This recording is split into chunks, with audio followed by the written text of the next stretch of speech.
AI की अवसंरचना की कमी। क्यों बिजली, कनेक्टिविटी और क्लाउड यह तय करते हैं कि बुद्धिमत्ता के युग में कौन जीतता है। एआई को विकास के लिए एक चमत्कार के रूप में बेचा जा रहा है। स्मार्ट अस्पताल, अधिक उत्पादक खेत, डिजिटल अर्थव्यवस्था में नए रोजगार। लेकिन यहाँ एक असहज सच है जिसे कोई भी जोर से नहीं कहना चाहता। आप बिजली, कनेक्टिविटी और कंप्यूटिंग इंफ्रास्ट्रक्चर के बिना एआई को बड़े पैमाने पर लागू नहीं कर सकते।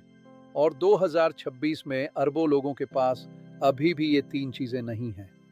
नमस्ते। अगर हम पहले नहीं मिले हैं तो मैं डॉक्टर एलन रॉस का डिजिटल अवतार हूँ। एलन इस वीडियो और हमारे महीने में 2 बार होने वाले वैश्विक वेबिनार में सब कुछ शोध, लेखन और देखरेख करते हैं। मैं विकासशील देशों में एआई जानकारी फैलाने में मदद कर रहा हूं, जबकि वह हमारे वेबिनार के लिए अगले विषय पर शोध करने और सरकारी अधिकारियों और एआई उद्यमियों के लिए साप्ताहिक सारांश तैयार करने में व्यस्त है। आज हम इन बाधाओं पर चर्चा करेंगे। आइए शक्ति से शुरू करें।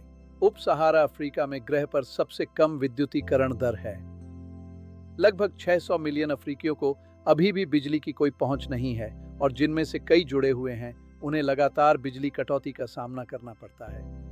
यह एआई के लिए महत्वपूर्ण है क्योंकि डेटा केंद्रों को दिन में 24 घंटे, सप्ताह में 7 दिन बिजली की आवश्यकता होती है। अस्पतालों, स्कूलों और सेंसर नेटवर्क चलाने वाले खेतों को भी इसकी आवश्यकता होती है।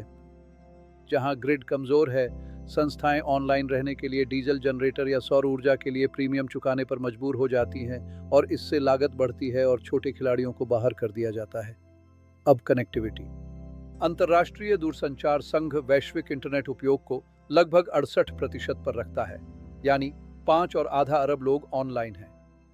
यह प्रभावशाली लगता है जब तक आप यह नहीं समझते कि इससे 2.6 अरब लोग पूरी तरह से ऑफलाइन रह जाते हैं। उच्च आय वाले देशों में 93% लोग ऑनलाइन हैं। निम्न आय वाले देशों में यह 27% तक गिर जाता है।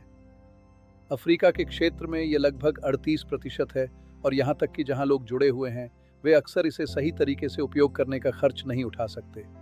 एक वैश्विक मानक है जिसे 2 के लिए 1 लक्ष्य कहा जाता है। 2% मासिक वेतन के लिए 1 गीगाबाइट। कई अफ्रीकी देशों में एकल गीगाबाइट किसी के मासिक आय का लगभग 1/5वां हिस्सा खा जाता है। यह डेटा भूखे एआई उपकरणों को अधिकांश लोगों के लिए पूरी तरह से अवास्तविक बना देता है, भले ही नेटवर्क तकनीकी रूप से उन्हें पहुंचता हो सके।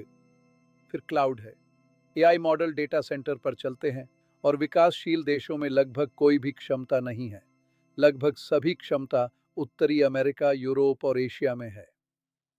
इसके वास्तविक परिणाम हैं उच्च विलंबता, उच्च लागत और स्थानीय डेवलपर्स विदेशी प्लेटफॉर्मों पर निर्भर रहने के लिए फंसे हुए हैं, जिन पर शर्तों के लिए कोई प्रभाव नहीं है। और जब नागरिक डेटा विदेश में संसाधित किया जाता है तो यह विदेशी कानून द्वारा नियंत्रित होता है। यह एक संप्रभुता की समस्या है, केवल तकनीकी नहीं।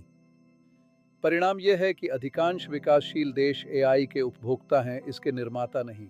यदि एआई वास्तव में एक वैश्विक चमत्कार बनना है तो हमें इन मूलभूत बातों को संबोधित करना होगा। सारांश।